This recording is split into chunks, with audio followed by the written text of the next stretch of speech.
Look at all those hands. I saw at least 4 of you walking. And so I thought I would just check and see if the rest are on board. But that's good news. Also, you may have just noticed somebody taking a picture with us. I would encourage you, if you have diabetes, to take a before picture. Take a before picture, because more than likely you're going to be generating a story similar to what you've seen on the screens up here. And you'll be very proud of that picture. We had one lady that she came to our program, and she sat down on my left-hand side, just about 3 rows back. And every break, she would stop me. Oh, can you recommend an inpatient program? This is too hard. I just don't think I can do this. And it was that same stuff over and over again. And I thought, this lady is just going to wash out of the program. She's not going to do anything. She was elderly. She was. She was in her mid-70s probably. And, oh, that's not elderly? Oh! Well, you can tell I'm talking to a senior crowd, can't you? Anyway, about a year or year and a half later, one of our other class participants that had sat across the room from her happened to be walking through Walmart, and a lady approached her and said, "Do you remember me?" And she reached in her purse and pulled out her before picture.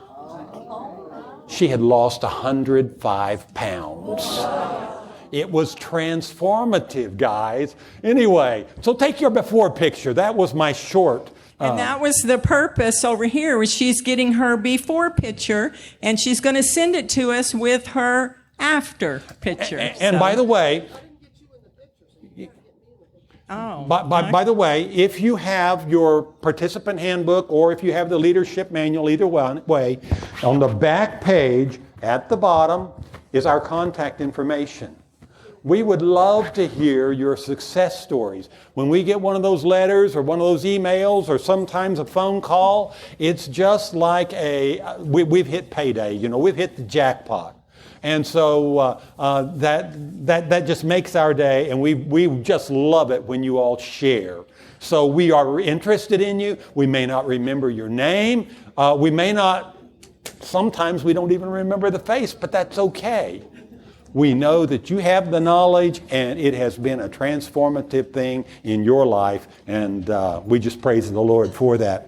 So today what we're going to talk about is oxidative stress. And oxidative stress is a big word, and it need not scare you, but it is the thing that causes organ damage in people with diabetes. And if we don't learn how to control it, how to reverse it, then we're in trouble. I see pictures, I see people, I see instances frequently of people that are losing limbs and things like that. They're going to wound centers, etc., etc. And my heart just cries out for them. They don't need to lose limbs. What you need to do is reverse the diabetes. And then you can save those limbs. You can improve the circulation within just a few days. If you know you're heading down that road, let's do something about it. Anyway, so our text for today says, "Behold, I will bring health and a cure, and I will cure them and will reveal to them the abundance of peace and truth." Not only will God cure us, but He takes us the next step. He shows us the abundance of peace and truth. He leads us into all truth. So one of the things the Spirit of Prophecy says is the health message. The primary reason for God giving us the health message was to prepare a people for the coming of the Lord. Do you believe He's coming? Then why don't we jump on board, and instead of running from the health message, why don't we embrace the health message? Because that's part of God's plan. It's to prepare us for the coming of the Lord. We need the discipline. We need the health that comes with it as well. He knew how things were going to end down here at the end of time, and it's certainly keys that can help us to draw closer to Him. So at the conclusion of this lecture, you should be able to verbalize the dangers, of oxidative stress.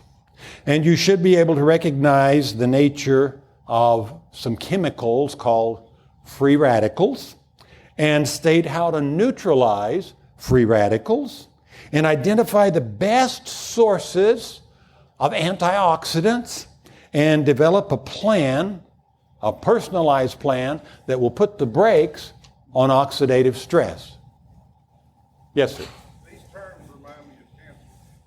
They remind you of cancer. Well, I know that I'm talking right on the margin of above a lot of people's heads, but we're going to make that simple in this lecture, if that's okay. Okay? So we want you to understand what we're talking about here. And remember, the program is for educational purposes only. Don't do anything we say until you've talked with your doctor and gotten his or her approval. And Karen, talk to us about one of my favorite participants. Yeah, we love this guy.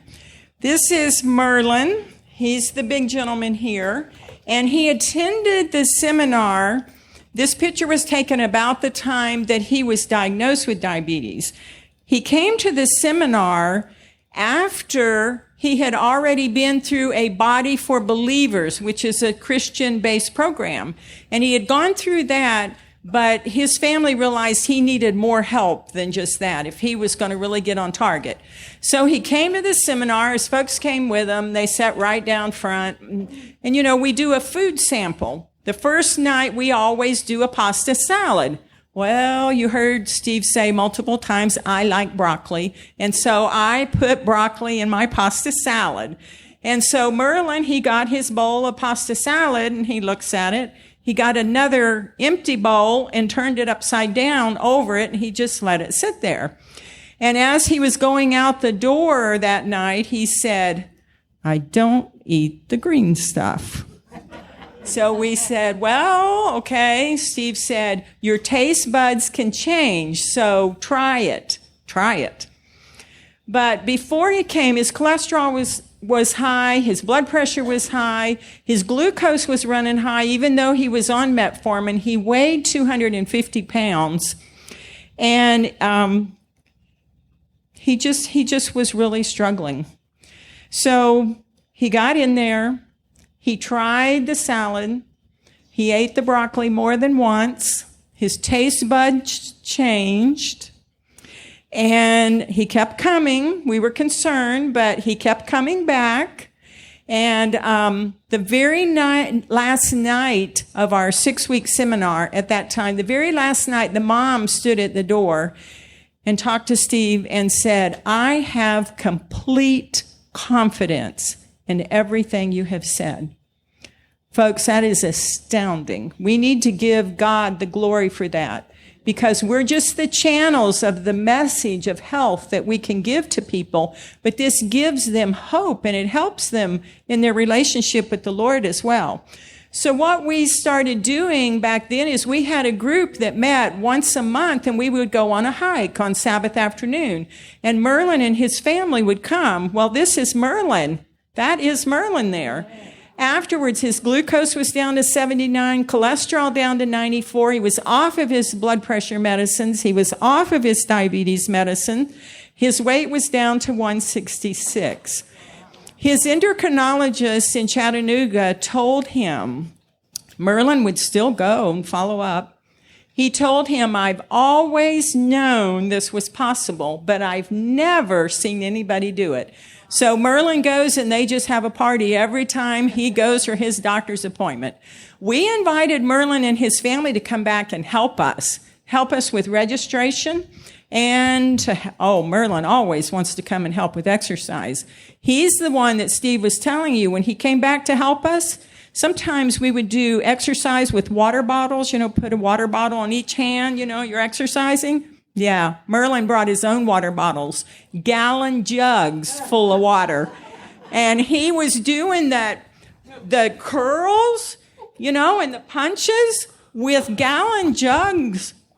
And he just did great with it. Anyway, Merlin's a lot of fun, and we've been so happy to see how well he has done. But oxidation is a chemical reaction. It happens between oxygen and other substances. So you cut an apple and leave it sitting on a plate, what happens to it?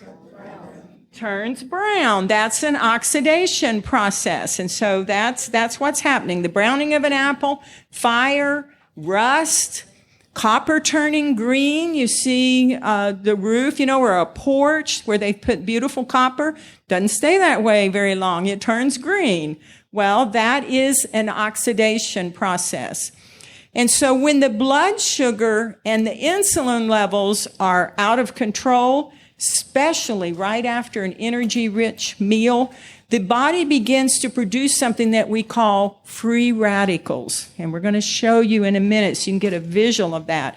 But it happens in large numbers that the body's own defense system, it gets overwhelmed because there are so many of them, and it creates this situation that we call oxidative stress. So Steve, come talk to us.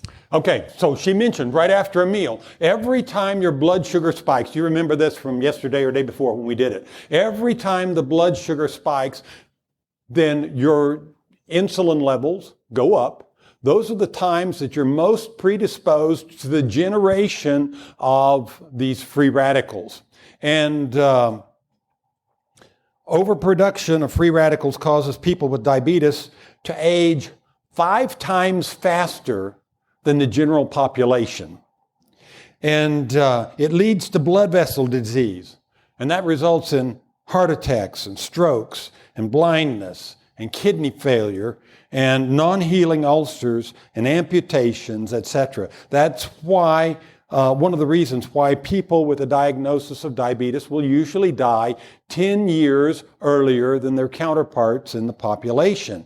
But there is something that we can do to minimize the damage, and lowering that blood sugar spike after the meal is one of the things that we can do. Now, what were the ways that we learned that you could lower the blood sugar spike? Anyone remember?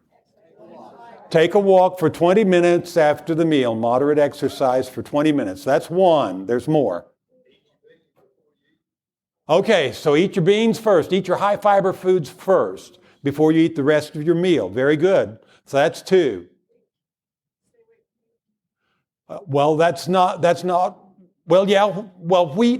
Wheat can spike your sugar, especially amylopectin A. Well, it'll also spike the insulin level. So, what else? Water? No, that wasn't the one I was looking for. Intermittent fasting, that wasn't what I was looking for. There you go. Well, I'm getting lots of good answers. But the other things we do to drop that, you remember no caffeine? Oh, yeah, no caffeine. And now the test is on. I'm missing one. I'm missing one that I'm trying to remember. Anyway, those things that we can do anyway to to lower those blood sugar spikes. Oh, eat high fiber foods. Eat high fiber foods. We got that one. Anyway. Yeah, you want to eat slowly. Yes, that'll help a little bit. But anyway, so now let's go on. We want to drop those sugar spikes down. This is a free radical. It's a model anyway of a molecule. And you'll notice that in the outer shell there, those little dots represent electrons. And this particular molecule has lost an electron. That means it has an electrical charge to it. And it goes around, and everything it bumps into in your body, it creates a spark. And we can actually see scarring on the mitochondrial membrane that occurs from all the burns of free radical damage. That's the place that you burn most of your sugars, in the mitochondria, or that little furnace that's in your cell. And that's where we see most of this scarring that occurs. So what can we do about that? Well, there's something that we know as a free radical cascade. And in the free radical cascade, you have a molecule up here that is, it's a free radical, and it's bumping into its neighbor. And when it does, it reaches out and it steals an electron. And that neighbor, in turn, reaches out and steals an electron from his neighbor. Each one is becoming a different free radical. And then he reaches out and snatches another one. This can go on and on and on until something stops it. And every one of these can cause damage. What it does is it results in DNA damage. And when you have DNA damage that occurs, you have sometimes mutations, you will have cancer cells that form and all kinds of other things that can go wrong. So what we want to do is try to put the crunch on that. One of the things that we can do is eliminate our exposure to free radicals in the environment. Where do we get those from? Well, take, for instance, cigarette smoking is one of the biggest. One cigarette, you can smoke one cigarette and you will get 15,000 different varieties of free radicals that you inhale. Then the more you smoke, the more exposure you have. Another one is ionizing radiation. You expose people to X-rays, or you have nuclear meltdowns, or CAT scans. One CAT scan will, an abdominal CAT scan, will give you exposure to a huge amount of radiation. Like a year's or year and a half's worth of ambient radiation. So you can start collecting things pretty quickly that way. Ultraviolet light, we get it from the sun. And exposure to that. So overexposure to sunlight can be a problem. It can make your oxidative stress worse, but you do need exposure to the sunlight. Some exposure is healthful. We just want to avoid the burns. Avoid the burns. Air pollution. Where is the most polluted air on the planet? It's actually inside your home. Inside your home. Our homes contain the most polluted air. So every day you need to throw your windows open and allow an air exchange so those electrically charged ions can escape and you bring fresh ones in that are not charged like that. Then we have environmental poisons. Environmental poisons are plentiful. We have pesticides on some of our foods and other such things. Let's minimize those as much as possible. And then we have metabolism. Deep down in the furnaces of your body, you have these little mitochondria that are working. This is an electron micrograph of a section of a mitochondrium. It's deep inside the cell. And there will be sometimes a few of these. Sometimes you will have hundreds or even thousands of them within one little cell. So this is a model of a cell. And comes from the National Institutes of Health, I think it is. You'll notice these little orange bodies here. There are multiple ones. This is the nucleus of the cell, but there's these little cells all around. And the little mitochondria, the orange things are mitochondria. Those are the powerhouses where you burn the sugars for energy. And some of the byproducts of that sugar burn can be free radicals. It depends on what it's burning and how much is it's burning. We're going to come back to that in just a little bit. Now I want to show you how to deal, one of the ways that we can deal with free radicals. So we have this dangerous molecule here, and we need to stop the electrical cascade, that free radical cascade that is going on. This is an antioxidant. In its outer shell, it has excess electrons. And it can give up one of those electrons without becoming a free radical itself. So there it goes. And the free radical has been neutralized, and that free radical cascade is stopped. Now, oxidative stress. Oxidative stress is when your body is flooded with free radicals. Now, that's a normal process much of the time because, we all are going to have metabolism. We're all going to be exposed to a certain amount of environmental free radicals. And it actually can be a healthful thing because one of the things it does is it stimulates your body to produce antioxidants. And that's a normal part of our metabolism. We all respond this way. But when you are either flooded with too many free radicals or when you don't produce enough of the antioxidants, then you get this overload of the free radicals these dangerous chemicals, and that's a problem because it results in inflammation. And inflammation, we've learned, is a big driver of disease. It doesn't matter if it's diabetes, or if it's cardiovascular disease, or if it's something like lupus, or if it's arthritis, or rheumatoid arthritis, or any host of other diseases. Most diseases are made worse by inflammation. And anyway, it plays a pivotal role in the development of diabetes complications, things like neuropathy pain and cardiovascular disease and kidney failure and blindness. And it causes premature aging and disease. So, we have known about inflammation and its link to diabetes for a very long time. In fact, I think one of the first articles that was published, I think, in 1886. A doctor claimed that he was able to reverse the symptoms of diabetes completely by administering high levels of salicylates to the patients. Now, does anybody know what a salicylate is? Oh, I got a wonderful group here. Yes, aspirin is a salicylate.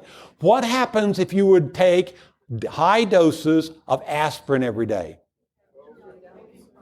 Somebody says an ulcer, you'd have bleeding problems. Yes, absolutely. And so your doctor seems to think it's better for you to live with diabetes than to die of a bleeding ulcer.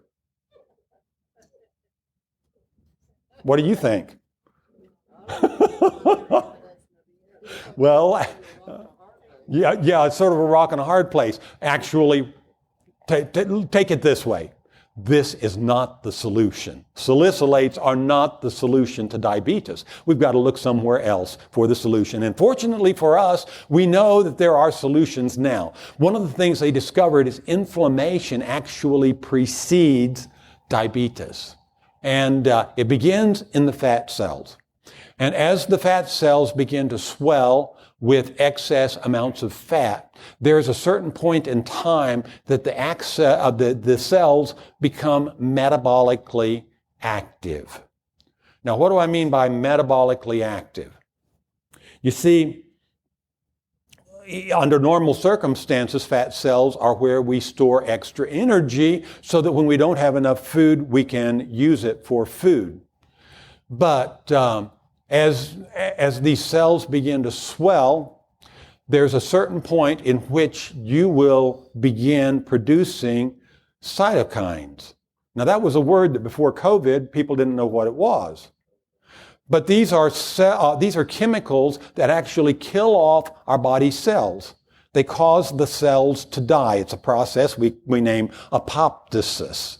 But it can be caused by cytokines and cytokine storms. And we have learned recently that the largest endocrine organ in your body is actually your adipose tissue. You know, we think of the thymus gland or the thyroid gland or things like that as being endocrine glands, and endocrine glands are glands that make hormones, chemicals like that help our body run. So now we know that adipose tissue is the largest endocrine gland. What happens when you get a goiter, when your thyroid becomes enlarged? The doctor is going to do something about it, right? Oftentimes they'll do surgical procedures. Sometimes they'll give you medications or other things, but they try to manage that. But what do we do when our fat becomes enlarged and becomes metabolically active? Your adipose tissue, yes. Adipose tissue, that's your fat tissue. What do you do when adipose tissue or your fat tissue becomes metabolically active? Nothing. Nothing. We should be doing something. Yes, we should be changing our lifestyle. We should be grabbing onto some of these solutions that we know about. Yeah, because we can do something. It's okay to wear some of it as long as it's not metabolically active. But when you turn over and it starts making inflammatory chemicals, then we got a problem. So we have other things that contribute to the inflammation as well. We now know that when you get inflammation in various tissues, it can cause insulin resistance and leptin resistance. So you get inflammation of the fat tissue, and you have what? Insulin resistance that comes as a byproduct of that. If you develop inflammation of the brain, it causes something called leptin resistance. You're going to learn about that tomorrow morning. We're going to talk more about that. When you get inflammation of the gut, it causes both insulin resistance and leptin resistance and makes diabetes significantly worse. Well, let's talk about inflammatory response. What is an inflammatory response? An inflammatory response actually is a healthy reaction your body has to assault or injury. So say for instance, I get a cut on my finger. What are the symptoms that I will have tomorrow?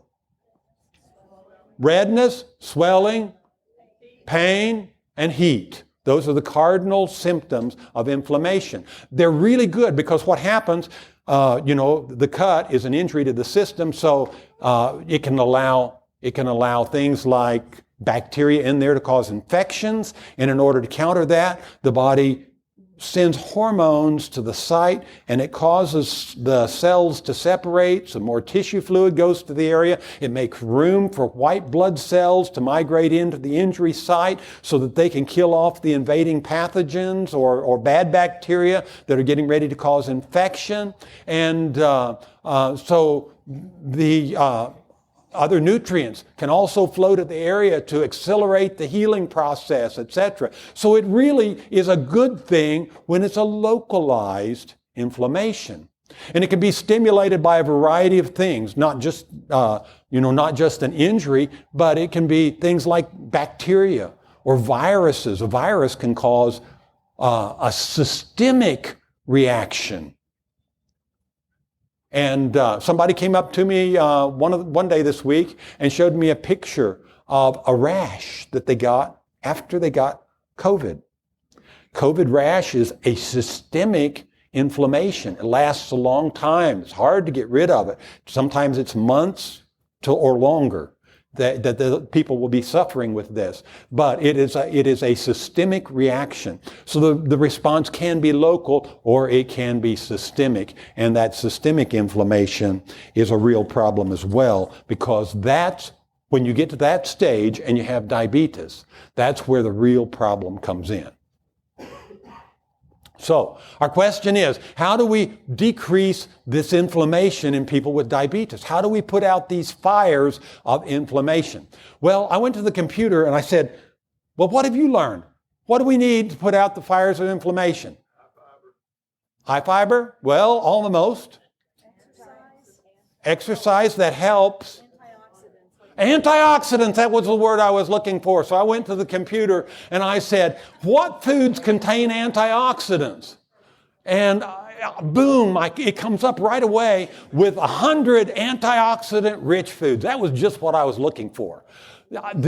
So I looked at the top of the list and I said, how much cloves can you eat? Okay, so what we see a list of foods. This is in descending order with the highest antioxidant foods at the top of the list. And the number that you're seeing out to the side is called an oxygen radical absorbance capacity. That sort of indicates how many free radicals that food, a pound of that food might have in order to neutralize those free radicals. So this is very powerful numbers that we're seeing, 300,446. But I can't eat much cloves. I don't know about you. And so looking down the list, there's sumac, cinnamon. Cinnamon, that's pretty good. Actually, cinnamon, if people can add it to their diet, just a little bit of cinnamon, it almost acts like it acts like a medication to lower blood sugars. And there's a couple reasons for that. But part of the reason is it's so high in antioxidants. Going on down, turmeric. Turmeric happens to be the most studied botanical on the planet. It's because it has a substance in it called curcumin that is powerfully anti-inflammatory. And what do people do with turmeric? Does anyone here take turmeric, by the way? Oh, look at the hands all over the room. There's lots of people that know about turmeric. Okay? But because of its powerful anti-inflammatory properties, a lot of people will take it to supplement their pain medication. So I had a friend that had, I think it was a shoulder replacement done. And he was in so much pain. And he finally, he called his doc and they said, no, we can't increase your pain medications anymore. And he was just desperate and he got down on his knees and he said, Lord, what can I do about this pain? And then he realized that he hadn't been taking his turmeric. They'd had him stop all medications and all nutritional supplements a week before surgery. He had not been taking that for days. And it's just like the light bulb came on. Oh, I can take that. Within 24 hours, his pain was way down. So it's because of the anti-inflammatory effect of the medication. I'd had back surgery about 14 years ago. And after the back surgery, they said, oh, by the way, you're going to have back spasms for about 2 years. No. How about 14 years? But the spasms were so bad, I kept going back to my doctor and doing the medical thing. I didn't know all of the stuff that we know today. Kept going back to the doctor. And so he put me on a fentanyl patch, and then he gave me hydrocodone for breakthrough pain. And I was wearing my fentanyl patch, and I was taking the hydrocodone as frequently as I could because I hurt so bad all the time. I was sitting in prayer meeting one evening, and the gentleman that was presenting was talking about the ways the devil tries to get to us and destroy our spiritual experience. And he beclouds our brain, he said. Beclouds the brain. And I thought, Lord, if the devil is trying to keep me out of the kingdom by giving me pain, I'm going to live with pain the rest of my life. I reached up and I pulled that fentanyl patch off and I folded it up right there in prayer meeting. It's the last one I ever put on. I took 2 hydrocodones after that, and I felt bad each time I did. I said, Lord, if you designed for me to hurt all the time, I will hurt. But if there's something else I can do, please show me what it is. And so right away, I thought of a friend of ours who's a Pilates instructor. And I said, maybe Kim can help us. So I made an appointment, went to Kim, and she put me on the rack. The rack is an instrument they use to help you stretch your muscles. Stretch the back one way and then another. And when I got done with an hour-long session, I had partial pain relief. It felt good for 30 minutes. 30 minutes. So I went home and I suffered through another day or two of pain, but I made another appointment, went back. And that second time, I had complete pain relief at the end of that session. And I continued to go back and through subsequent programs, and my pain decreased significantly. I learned there was things that I could do at home, stretching exercises, using a spiky ball and other things to help relieve the back spasms and the pain. And I have lived without narcotics now for years. So, you take turmeric too. I take turmeric. And when my pain, sometimes I forget and I don't take it for a while, but when the pain gets bad, I'm right back to the turmeric again. Anyway, that's where we got sidetracked. Let's move on. Try to find out what we can eat. Do you see anything on this page you can eat? Sorghum? Well, what they're talking about is the sorghum seeds, like what you feed to your birds in your bird feeder. And you can eat those as a flour substitute, but that's about it. Let's look at the next page. Looking on down the list. Dark chocolate. Hey, guys. Okay. Looking on down. Here's semi-sweet for those of you that don't like the dark variety. Pecans. Now we're talking. That's a very good one. And on over here, let's see. Elderberries. That's pretty strong stuff, but elderberry jelly isn't too bad. Or the elderberry syrup, when I get sick, it's a good antiviral. Here's walnuts and hazelnuts and pears and artichokes. Yes, now we're talking. Kidney beans and pink beans and black beans and pistachios and apples and blueberries and blackberries and cilantro and almonds. That looks good. And what about cowpeas and apples and peaches and raisins and dates and strawberries and currants and et cetera, et cetera. And so I just have one question. Where is the meat supply. It's not there. You don't have the high levels of antioxidants in the meat supply or in our animal-based foods. The cheese, the milk, the dairy, the eggs, it's just simply not there. So, where do we have to go to put out the fires of oxidative stress? Plants. Yes. Yes, go to the garden. Absolutely. Yes, we have to go to the plants, the lowly plants. So when you look at the most nutrient dense plants, those nutrients, the phytonutrients, just happen to be antioxidants, vitamin A, vitamin C, selenium, coenzyme Q10, the B complex. All of those are antioxidant type of foods. So we want the foods that are rich in those. Have you heard of phytonutrients? Phytonutrients, we get those especially in the fresh fruits and vegetables, a whole class of things that we haven't really given a name and label to individually, like the vitamin A or whatever, but they are there and we need them.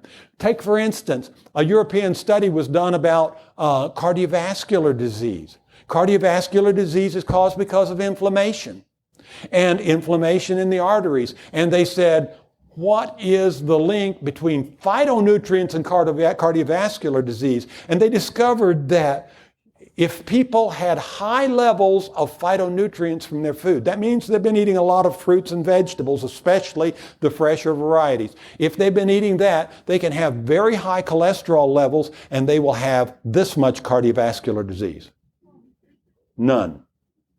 If you have very high levels of phytonutrients, it's protective against the disease. But if you have low levels of phytonutrients and you have a low level of cholesterol, you will have rip-roaring cardiovascular disease. Tell about Steve, your coworker. Oh, Steve. Okay. Steve worked in dietary at the hospital, and he knew a lot about nutrition. He heard that we were getting ready to teach a class in diabetes reversal, and it was our first class. And Steve came to me and said, "Look, I work in dietary. I have a clue. Just tell me what I need to do." And we sat for an hour and 15 minutes in my office, and I went over various things that he could do to reverse his diabetes. He had had diabetes for 13 years.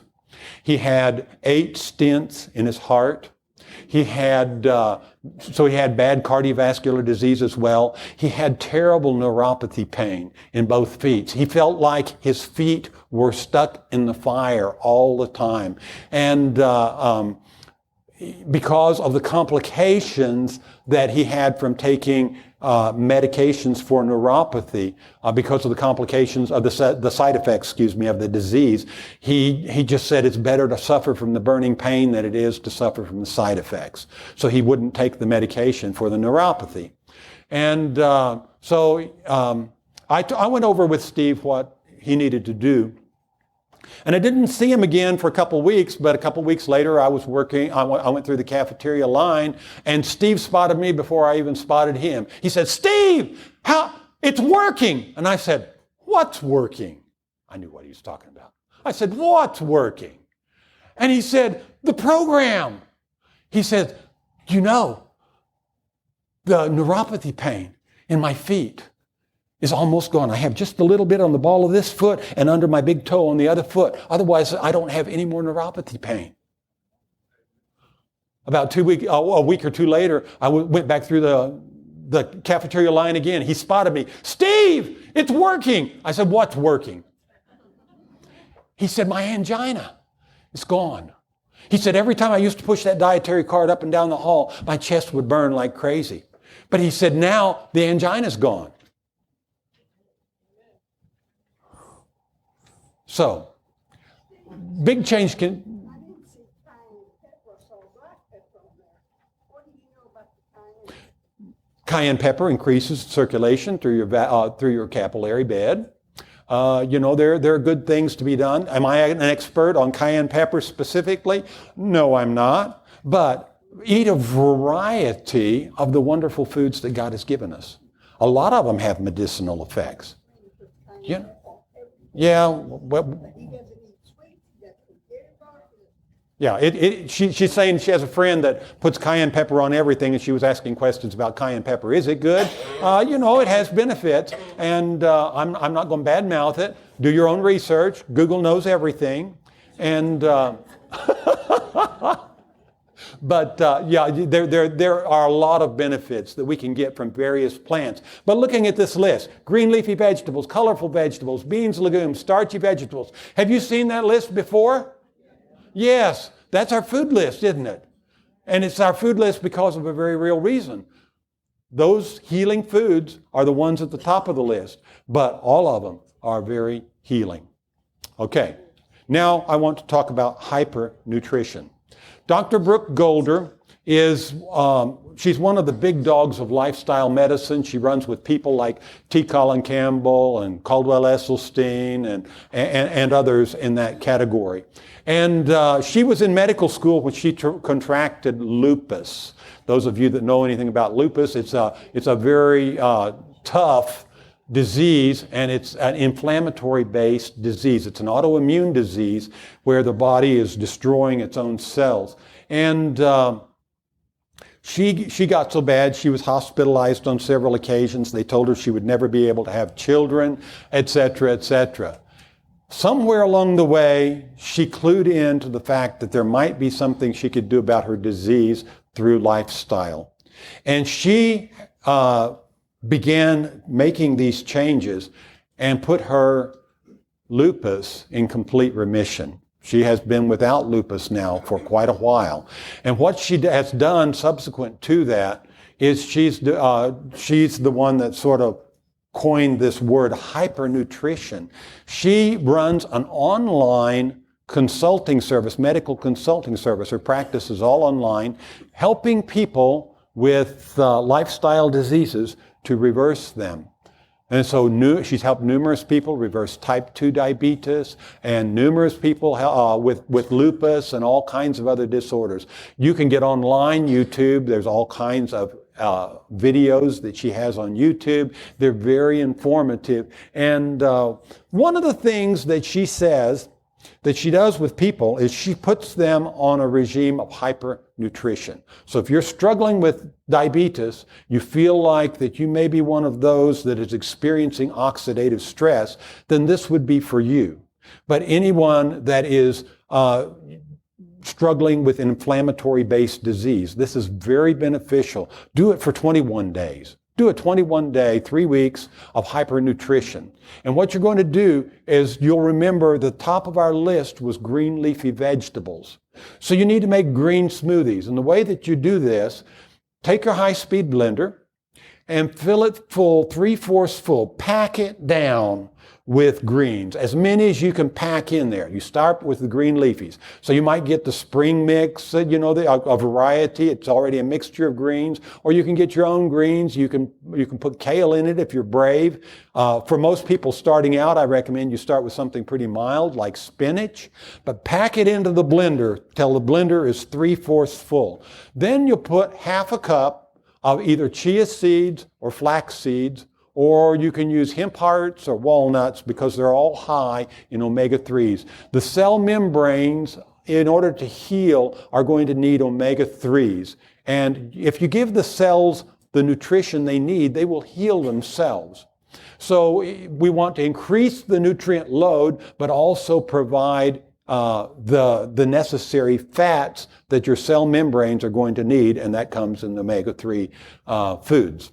So you add that 1/2 cup of those foods, and then fill up the rest of the blender with fresh fruit. Things like pineapple or bananas or apples. You can put berries in there. Any variety of fresh fruits can go in there, mangoes, etc. There are 4 foods that are really good for covering up the bitter of greens. So if you're using something like kale, you may want to use something like apples, blueberries, pineapples, or bananas. Okay, good.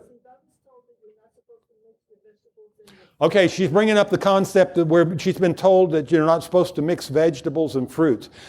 I have been challenged to study this out a little deeper. It's been my understanding up to this point in time that when Ellen White was saying that you should not mix vegetables and fruits, that she was talking to somebody that had digestive problems. And so in that instance, you shouldn't. Think about this, though. A cucumber is a fruit. Tomatoes are a fruit. Everyone in this room probably mixes fruits and vegetables if you go by the real definition of that. So the way I like to look at it is this. If I have problems with my digestion when I combine this and that, when I combine this particular fruit with that particular vegetable, then that is not for me. In the interest of my health, I shouldn't combine those. We are all bio-individuals. Some people can eat anything together. They have a stomach of iron. It doesn't ever seem to bother them. And other people are very sensitive. So if you are very sensitive, don't do it. But but she makes the same kind of advice. I mean, she talks about how you should prepare your dessert. How do you prepare the dessert? What do you use for dessert? She recommends a fresh piece of fruit. When do you eat your desserts? It's usually after your vegetable meal.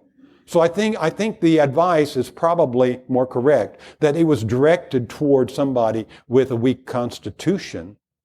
And we should, if it bothers us, don't do it. And if it's not otherwise, she's saying basically what you need to do is this is preferable to eating the refined sugars. She talks about lemon pie.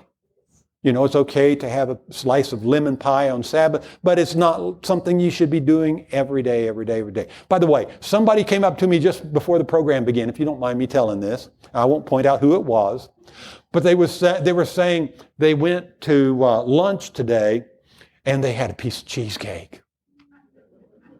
And they felt so guilty.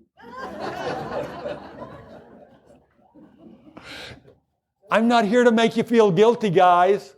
I don't talk about your food if I walk through the cafeteria. We are all doing the best we can. But once we know health principles, then let's live by them, because it's to prepare us for what? Yes, the coming of the Lord, to prepare us for heaven. So let's be disciplined if we need to be. Finish your recipe, though. Oh, yes, the rest of the recipe. Okay, so we've stuffed the greens in, we've added the flaxseed or the chia or walnuts or whatever, and now we've added all the rest of the rest of the blender is full to the very top with fresh fruit. Now you take water and pour water on top of it slowly until the water level rises to the top of the greens, which is 3/4 up. Push the on button, wait 20 seconds. Put your lid on.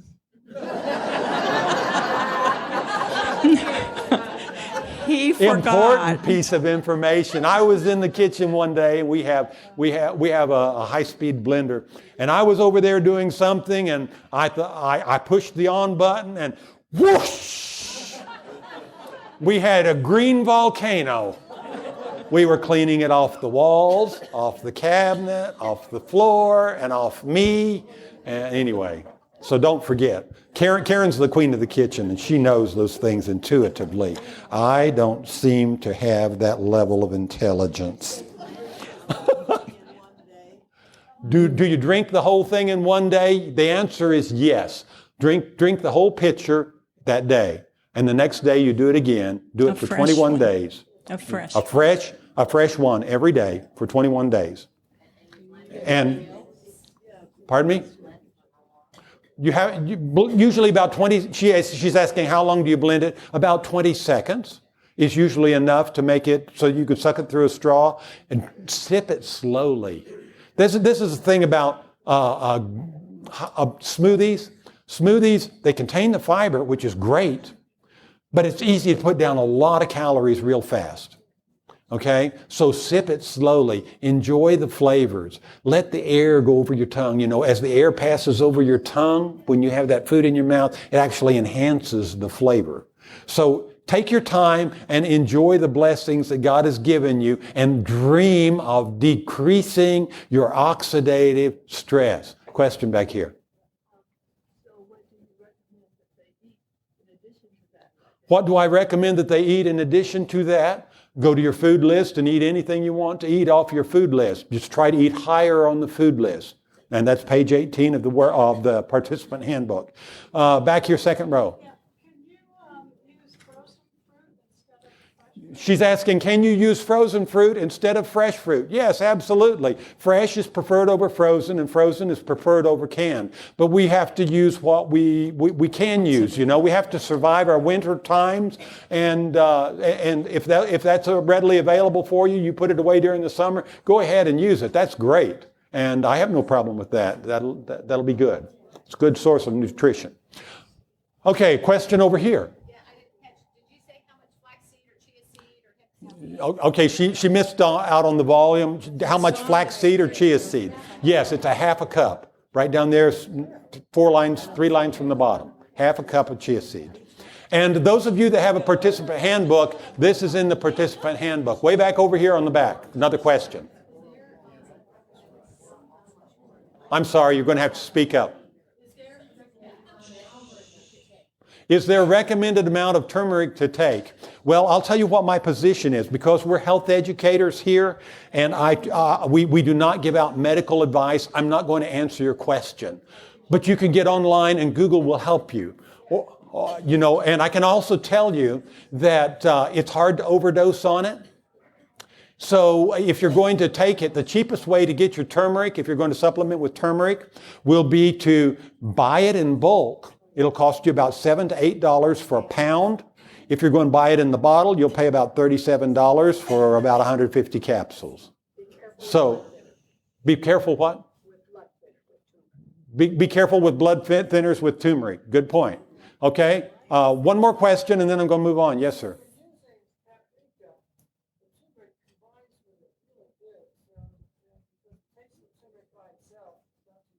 Taste of turmeric by itself is not too great. He's recommending that you try combining it with paprika. Some people say milk tea. Make a milk tea. You just put a little milk in your glass and use that. I think it's terrible. But for me, if I put just a little bit of apple juice or cranberry juice, I know it's not a whole food, but it helps me get the turmeric down. And that's what I keep it for. And so I can put it in that. And I usually do about what I take. My dose is an oval tablespoon.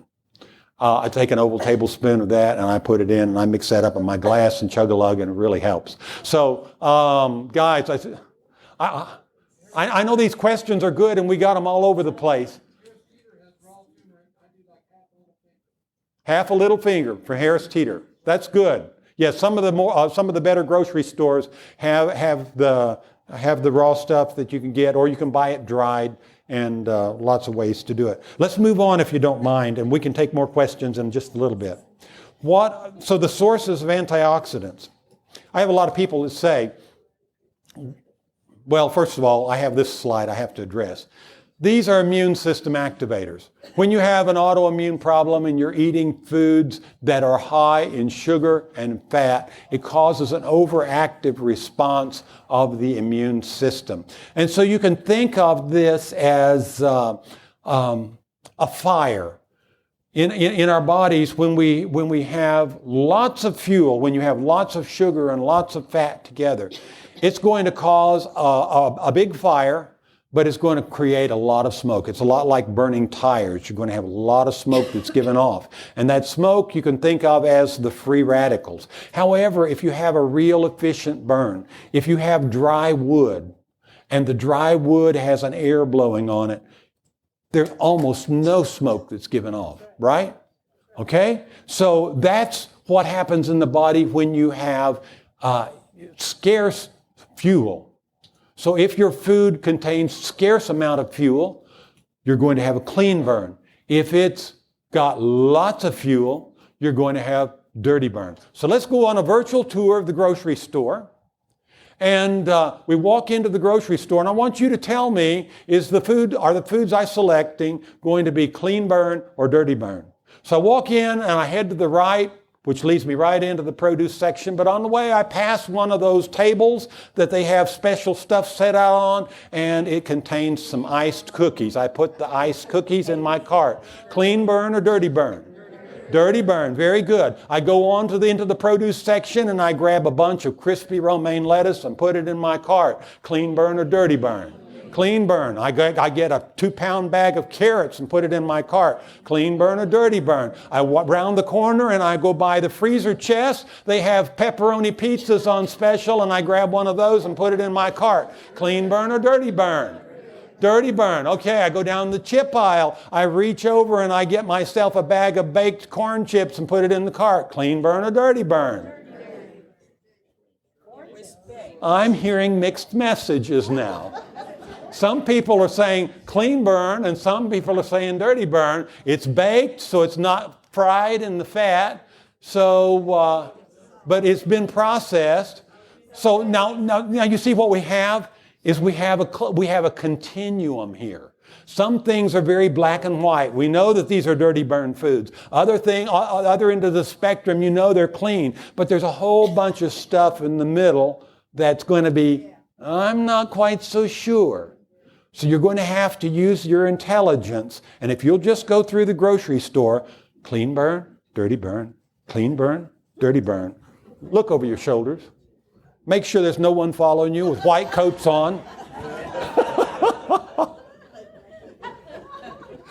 Okay, sources of antioxidants. Some people tell me, in order to get my antioxidants, I'm just going to go down to the pharmacy and I'm going to buy a bottle of antioxidant pills and I'll take those. Well, we've actually done scientific studies on that. And we have discovered that when you do that, you could take all of those antioxidant pills and it's not going to do anything to mitigate your oxidative stress. Now that's amazing because we just learned that antioxidants put out the fires of oxidative stress. But you remember on the second lecture that we had, Karen talked about insulin resistance and how the cell door has to be opened up to allow glucose to go in. Glucose is so essential. Cell door has to be opened in order for glucose to go in. That cell membrane is very selective about what it lets in.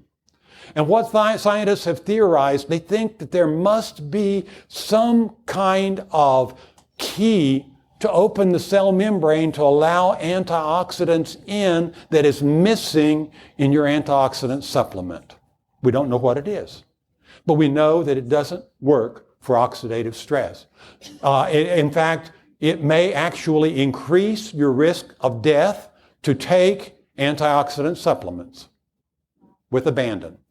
We know that if you test for deficiencies, if your physician tests for a deficiency and prescribes you an antioxidant supplement, in the instance of a stated or documented deficiency, the antioxidant supplements are very beneficial. But in the absence of that, when people just go out and they take them at abandon, then that increases risk of death. Or it can, we know that it does not increase the lifespan, and it may, vitamins A, C, D, E, those don't work either. You know, these things that we think work don't necessarily work. Because they don't make it. You remember where the mitochondria is located? It's deep down inside the cell. That's where the sugars burn. That's where most of these antioxidants are these free radicals are produced. So they can't get there. They can't get there because they can't get inside the cell. But what we have discovered is if you eat the high nutrient vegetables, it floods those nutrients into the cells. It opens up the cells and allows them all to go in, but you have to get them in your vegetables. You can't eat them in a pill. Isn't that amazing? So whatever it is that is missing in the antioxidant supplements is present in our fruits and vegetables and nuts and seeds and legumes and those kind of foods. So eat them with abandon. Question right back here. Well, if you're taking it to mitigate your oxidative stress, it's not going to work. If you're taking it for other reasons, it might help other things, but it's just not going to work for your oxidative stress. You've got to, and this oxidative stress, it's a huge problem. It involves lots of molecules all over the body. So, yeah.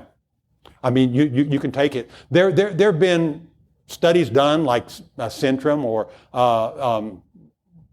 Theragram M, for instance. There was a study done on Theragram M, and Theragram M is a multivitamin that a lot of people take, especially if their doctor has prescribed it. And within 3 months, you can have a 23% lower instance of hospitalization and callbacks to doctor's offices and things like that, because it helps boost the immune system, but it doesn't put out the fires of oxidative stress. So if your doctor prescribes you a multivitamin, take it, okay? Because he's seen a reason why you need it. But to just randomly go into the store and say, I think I'll take some of this and I'll take out some of this. It's a $7 billion a year industry in the U.S. And everybody would have you believe that, you can take this for this and that for that. And people believe in it. You go in people's kitchens and you open up the cupboard in the kitchen. There's going to be a cupboard in most people's kitchen that's dedicated to all kinds of supplements. Oh, don't point fingers. Okay. So, you have an antioxidant defense system, and what will work is to prevent free radical exposure on the one side, and on the other side, it's to provoke the production of antioxidants in the body. So we want to cause that to happen. And how do we do that? Well, we know that there are chemicals that can make your body produce more antioxidants. But they're widely available. There's about 60 of them that we know of. They're widely available in our food supply. So eat lots of fresh fruits and vegetables. How much more simple can we get than that? And do daily moderate exercise. If you do one vigorous bout of exercise, you probably are making your oxidative stress worse. If you do a lot of vigorous exercise, you're making it worse. But if you do daily moderate exercise, it happens to be just the cat's meow. It's the thing that really works to cause your body to produce more of these. But there's other things you can do as well. We learned a few years ago that, and back in 1936 was our first time, Leonard Hayflick, if you want to read up about his work, but they were studying rats to begin with. They learned that if they fed the rats 1/3 less, they lived 1/3 longer. And then we learned that this applies to other vertebrates. In fact, now we know it applies to all vertebrates, which includes humans. If you eat 1/3 less, you're going to live 1/3 longer. Now, how many meals a day does the Spirit of Prophecy tell you need to eat? Why? Science just showed it's going to, what it does is it decreases the scarcity of your food supply. Your burn becomes a cleaner burn. And when you eat the whole food plant-based type diet, instead of eating the cakes, cookies, snack things, the processed foods, etc., then you're getting the cleaner burn as well.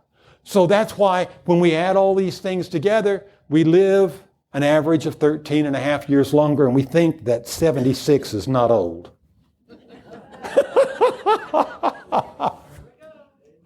There we go. And another thing that really helps happens to be intermittent fasting. When you do intermittent fasting, it helps produce more antioxidants in your system. It really works. So it puts out the fires of oxidative stress. So now if we're doing hypernutrition and we are reducing our intake to 3 meals a day, or like 2.5, if you have to eat supper, eat very lightly for your supper meal.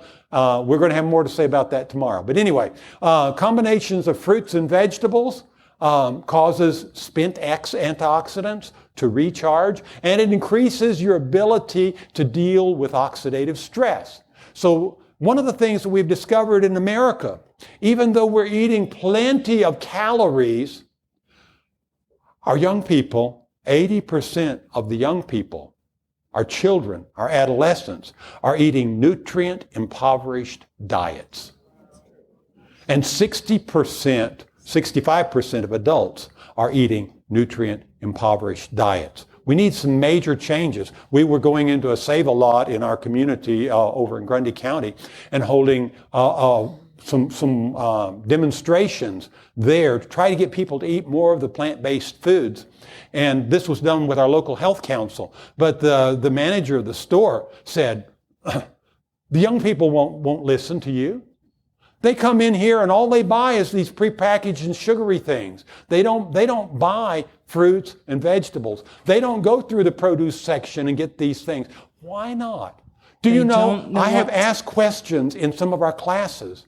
How many of you know how to pare a pineapple? And I have done this in classes, and most people don't raise their hand. They've never pared a pineapple before. They don't know how to go out into the garden and harvest greens and bring them in the house and prepare them. They don't grow them. They don't grow them. No. Do you know the age of the average farmer in the U.S.? Yes, somebody said it, 65. Who said that? You got an A. Yeah, that was very good. So, anyway. But even in our own families, tell about Daddy. When we went over to help care for my daddy, he had broken his leg and he needed some help. So we went over to help him. And one of the things that he loved in the evening for supper was he would open a can of pineapple and he would just eat the pineapple.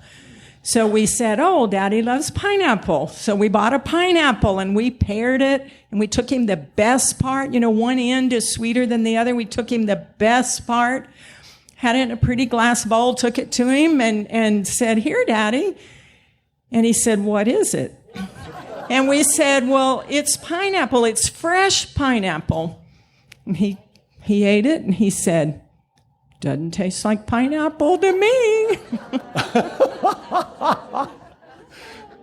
So we have to educate our people, even some of the most basic things. We have to educate them what to do with these foods. You know, I was raised a vegetarian, and somewhere along the way, I developed severe migraines. And one of the things eventually they told me that we were going to have to do in order to diagnose the migraines was going to have to put me on an elimination diet. And we struck off a whole bunch of foods.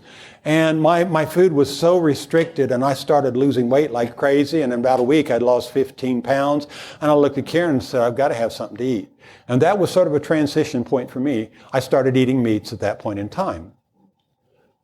But when you go into a restaurant and you sit down and you order something, I wouldn't order something unless I could see it on somebody else's plate. Why? Because I didn't know how to eat it. And it was embarrassing to me. Well, you know, this is exactly the same problem other people have. When they're transitioning from their lifestyle and you start presenting other foods to them that they don't know how to prepare, they don't know how to eat, they're oftentimes even afraid to ask. And so the role of cooking schools in our churches are just wonderful. You know, we have a health message to prepare us for the coming of the Lord. We shouldn't be ashamed about what we have. So many of the churches, I go into some Adventist churches, they don't want to talk to me at all about health. Why? They feel like I'm going to condemn them. I'm not going to say a thing about what you bring to potluck. But in my classes, I'm going to talk about nutrition. And anyway, I'm not going to judge an individual. You know, we're all at different places. We're all at different places. So let's take the stance. We're going to help one another to improve health and whatever. Stress is another component that actually makes oxidative stress worse. And it doesn't matter if it's psychological stress, physiological stress, emotional stress. If you're going through stressful relationships with your spouse or whatever, that causes buildup of chemicals in the body that makes oxidative stress worse. So if you have unresolved stress, whatever the cause, it's time to deal with it. Deal with it. Try to get to the root of it. If you need professional counseling or something like that, work with that. But, you know, I knew Dr. Herman Johnson. He was he taught at Andrews University for a number of years, and some of you may know him. But Dr. Herman said, of all the things that we know that will relieve stress, there's one thing up and above all trumps everything else. And he says that is a walk with somebody at the end of the day. He said, go with them, Listen to them. Don't try to solve their problems. Women have this ability to talk, and they process through their problems all day long. They talk, talk, talk, talk, talk. Men come home at the end of the day. They don't seem to have that ability. They come in at the end of the day. The wife says, honey, how was your day? Oh, it's okay. He sits down in the chair and says nothing. Well, ladies, let him do it. He's de-stressing. But take him for a walk.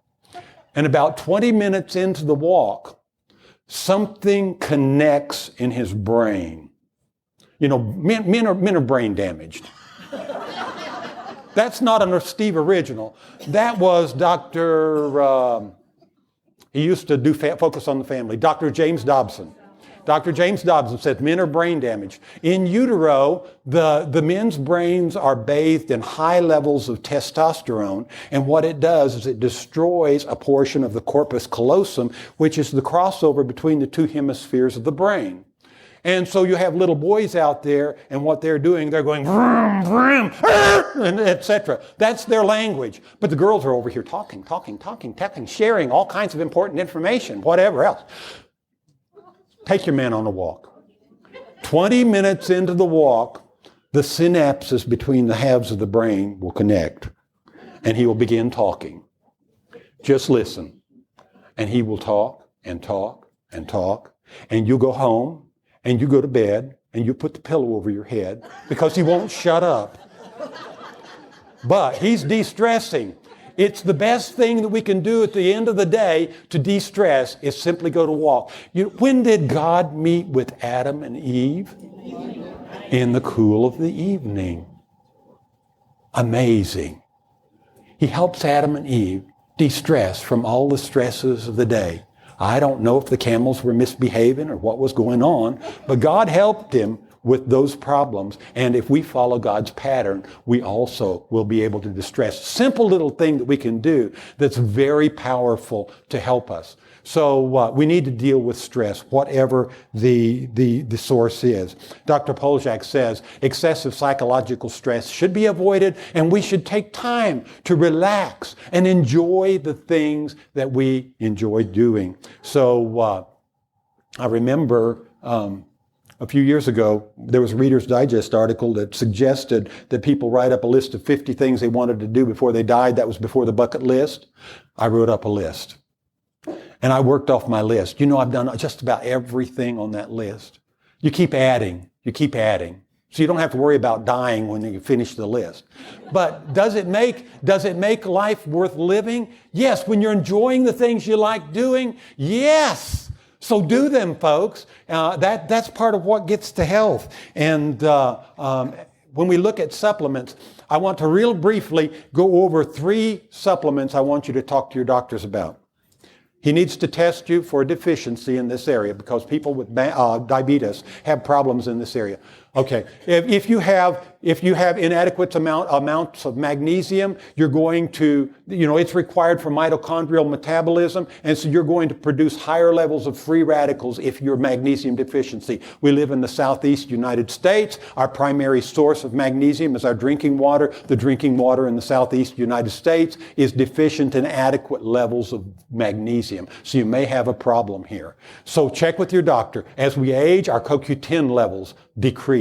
CoQ10 plays a major role in mitochondrial metabolism. And so if that is low, it could create problems. And vitamin D, if you have low levels of vitamin D, you're also going to have high levels of free radicals that are formed. And it also happens to be something that will reduce insulin resistance. We get it from exposure to the sun, but we also may need to take supplements.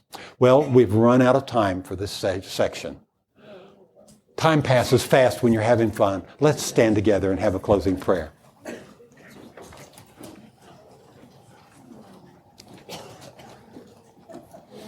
Heavenly Father, thank you so much for the opportunity to discuss health together. Thank you for the wisdom you've given. And I pray that you will help us to take that and apply it to our lives, that you will make us a people that are ready for the coming of the Lord. In Jesus' name, amen.